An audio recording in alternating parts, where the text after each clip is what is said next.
What's your relationship with the other? What? The other. I mean, people who are other than you, different from you.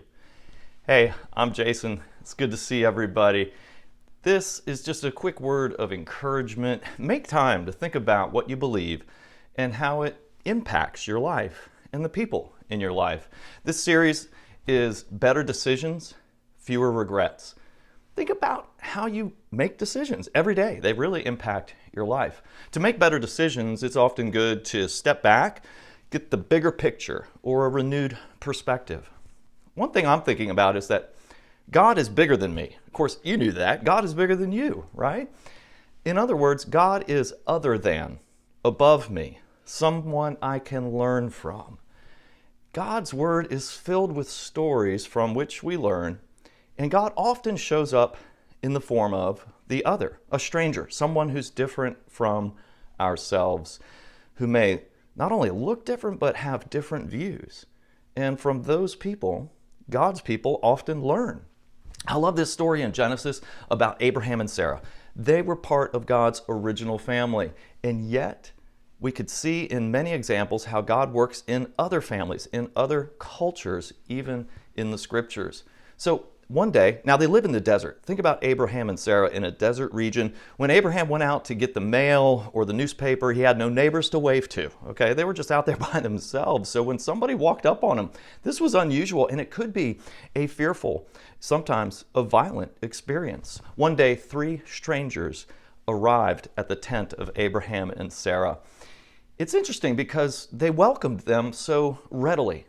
Abraham and Sarah must have made careful decisions. They must have had faith greater than their fears. They must have chosen compassion more than caution towards others who were different from them. You know, Abraham didn't even know these men from Adam, and yet he offered them water and food, a wonderful hospitality. I mean, those items meant life for people who were wandering in the wilderness. I see this as a courageous decision to welcome the other. He called them in rather than counting them out. He was more concerned with their immediate needs than any ideology they may have.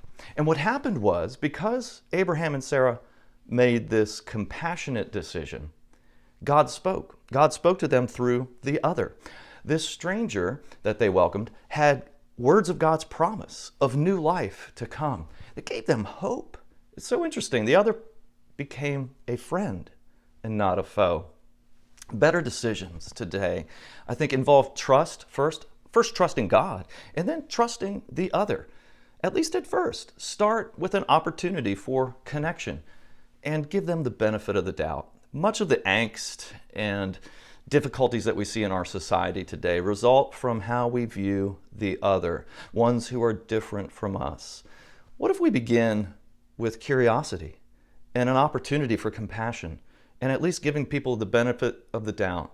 Courage and compassion make a great start and make for better decisions. Perhaps we'll learn something or even hear the promise of God.